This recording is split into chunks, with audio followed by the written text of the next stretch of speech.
Hello मेरे प्यारे बच्चों, स्टडी जोन फॉर इंग्लिश में आपका बहुत बहुत स्वागत। मैं आपका अपना सतीश कुमार लाया हूं transformation of sentences for intermediate के लिए। ट्रांसफॉर्मेशन क्या होता है मैं आपको इसमें समझाऊंगा। ट्रांसफॉर्मेशन का अर्थ होता है वाक्य का बिना अर्थ बदले रूप परिवर्तन करना, अर्थात किसी वाक्य का रूप परिवर्तन हो जाए और उसका अर्थ भी ना बदले। To transform a sentence is to change it from one grammatical form to another without changing its meaning. इसे इंग्लिश में डेफिनेशन है ये। इसका अर्थ है वाक्य का बिना अर्थ बदले रूप परिवर्तन करना। चेंज एवं ट्रांसफॉर्मेशन में अंतर। चेंज जब हम हाई स्कूल में पढ़ते थे तब आपको बताया गया होगा, और ट्रांसफॉर्मेशन आपको इंटरमीडिएट में विस्तार से बताया जाएगा। आइए हम आपको इन दोनों में डिफरेंस बताते हैं। सेंटेंस है आपका, this book is difficult, this book is not easy. ऊपर वाले वाक्य का अर्थ है यह किताब कठिन है, और नीचे वाला जो ट्रांसफॉर्मेशन किया है वाक्य का उसका अर्थ है this book is not easy. यह किताब सरल नहीं है, अर्थात सरल नहीं है तो फिर कठिन है। नेक्स्ट एग्जाम्पल है, he is too proud to learn. इसी प्रकार से he is so proud that he can not learn. एक एग्जाम्पल हमने आपको चेंज करने के लिए बताया है, दिस बुक इज डिफिकल्ट, यह किताब कठिन है। This book is not difficult, यह किताब कठिन नहीं है। यह आपका हाई स्कूल की तरह से चेंज करना बताया गया है। इसमें वाक्य का अर्थ बदल गया, यह किताब कठिन है, यह किताब कठिन नहीं है। तो चेंज करने में अर्थ बदल जाता है, लेकिन ट्रांसफॉर्मेशन में अर्थ समान रहता है, लेकिन वाक्य का स्वरूप बदल देते हैं। ट्रांसफॉर्मेशन के लिए इंटरमीडिएट में काफी विधियां दी गई हैं, जिनमें से निम्नलिखित हैं।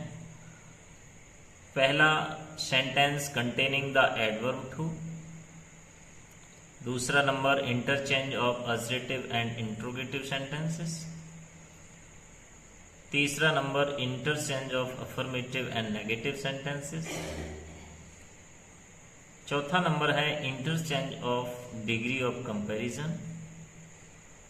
नंबर 5 है interchange of active and passive voice. Number 6 है interchange of one part of speech.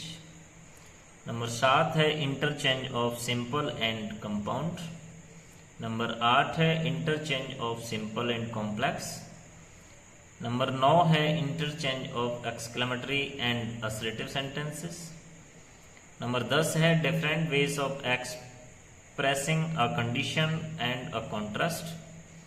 Number 11 है interchange of compound and complex sentences. इतने सारे पार्ट जो हैं वो ट्रांसफॉर्मेशन को करने के लिए हैं, जिसका हम एक एक करके आपको विस्तार से समझाएंगे, जो परीक्षा के लिए बहुत उपयोगी होगा। सर्वप्रथम हम आपको पहला नंबर एडवर्ब टू बताएंगे। तो पहला है sentences containing the adverb too. Too का मतलब होता है अधिकता। इसका रूल है, यदि सेंटेंस में, इसकी एक कंडीशन होती है, सेंटेंस में एडवर्ब टू एवं एडजेक्टिव के बाद इंफिनिटिव टू दिया होता है तो निम्न रूल्स का प्रयोग किया जाता है। इसमें एडवर्ब टू होना अनिवार्य है और इंफिनिटिव टू अनिवार्य है। दोनों होंगे तभी ये रूल्स फॉलो करेंगे। टू को सो में बदल देते हैं। सेंटेंस में एडजेक्टिव के बाद दैट लगाना होता है। सेंटेंस के सब्जेक्ट के अनुसार द्वितीय सब्जेक्ट रखना होता है। यदि प्रथम सेंटेंस प्रेजेंट टेंस में है तो कैन नॉट लगाना होगा, पास्ट टेंस में है तो कुड नॉट लगाना होगा। एग्जाम्पल है आपका he is too old to run, वह दौड़ने के लिए अधिक बूढ़ा है। इसका रिमूव टू पेपर में इसी तरह से आएगा, रिमूव टू लिखा हुआ। ही इज सो, टू को सो में बदल दिया, ओल्ड रख लिया, टू को हटा दिया, दैट लगा लिया। प्रथम सब्जेक्ट आपका ही है तो ही रख लिया। प्रथम सेंटेंस आपका प्रेजेंट में है इसलिए इसका कैन नॉट, उसके बाद रन। इसका अर्थ हो गया वह इतना बूढ़ा है कि वह दौड़ नहीं सकता। सेकंड नंबर एग्जांपल है Mohan was too poor to buy a car. Mohan car खरीदने के लिए अधिक गरीब है। Mohan was so poor, too को सो में बदलकर पुअर रख लिया, दैट लगा लिया, टू हटा दिया। प्रथम सब्जेक्ट मोहन अकॉर्डिंग ही।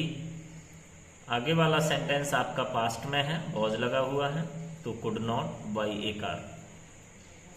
इसका अर्थ हो गया मोहन इतना गरीब था कि वह कार नहीं खरीद सकता था। नोट है, ये बहुत इंपॉर्टेंट नोट होता है ट्रांसफॉर्मेशन का, इसे बहुत ध्यान से देखेंगे। ये दिए गए सेंटेंस में एडजेक्टिव के पश्चात इन्फिनेटिव नेगेटिव है तो ट्रांसफॉर्मेशन करते समय नॉट का प्रयोग नहीं करते। इसका मतलब है ये दिया गया सेंटेंस आपका नेगेटिव है तो बनाते समय उसे अफर्मेटिव करेंगे, और यदि अफर्मेटिव दिया गया है तो बनाते समय उसे नेगेटिव कर देंगे। अर्थात वाक्य में नॉट दिया होता है तो हटा देंगे और नहीं होता है तो लगा देंगे। सीधे शब्दों में अर्थ ये है।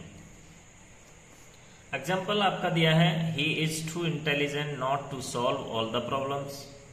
इसमें ही इज टू को सो इंटेलिजेंट, दैट नॉट इसमें ऑलरेडी है इसलिए ही कैन करेंगे, नॉट नहीं लगाएंगे, solve all the problems. Next rule, यदि सेंटेंस का सब्जेक्ट लाइफलेस है अर्थात इट है और एडजेक्टिव के बाद कोई भी for me, for us, for her इसी प्रकार से कोई शब्द प्रेस दिया होता है तो ट्रांसफॉर्मेशन करते समय दूसरा सब्जेक्ट आई, बी, सी आदि को रख लेते हैं। एग्जाम्पल में this box is too heavy for me to lift, यह संदूक मेरे लिए उठाने को भारी है या अधिक भारी है। तो ये दिस बॉक्स जो है ये आपका लाइफलेस ऑब्जेक्ट है। लाइफलेस तो इसे निर्जीव हो गया, तो निर्जीव है तो दिस बॉक्स कर लिया, इज कर लिया, टू को सो में बदल दिया, हैवी कर लिया, दैट लगा दिया। ये फॉर मी को रिमूव कर देंगे और मी के अकॉर्डिंग हम सब्जेक्ट आई बना लेंगे, कैन नॉट लिफ्ट इट। इसका मीन्स हो गया कि यह संदूक इतना भारी है कि मैं इसे उठा नहीं सकता। यदि सेंटेंस में केवल एडवर्ब टू होता है, दूसरी कंडीशन होती है यदि सेंटेंस में केवल एडवर्ब टू दिया होता है तो टू के स्थान टू को ओवर या एक्सट्रीमली में बदल देते हैं, या तो ओवर में बदल सकते हैं या फिर एक्सट्रीमली में बदल देते हैं। यह एडजेक्टिव के बाद बियॉन्ड द प्रॉपर लिमिट लगा देते हैं, या तो फिर एडजेक्टिव के बाद हमें बियॉन्ड द प्रॉपर लिमिट लगा देंगे। एग्जाम्पल में the weather is too hot, इसमें ओनली टू दिया है, ऊपर सेंटेंस में टू साथ दिया था लेकिन इसमें ओनली टू दिया है। तो हम ऐसे सेंटेंस का रिमूव टू करने के लिए द वेदर इज ओवर या फिर एक्सट्रीमली हॉट कर देंगे। ऐसे नहीं तो इस तरह से बना सकते हैं द वेदर इज हॉट, अब beyond the proper limit adjective के बाद लगा दिया, यह आपका रिमूव टू हो गया। आपका रिमूव टू समाप्त होता है। मैं आशा करता हूँ आपको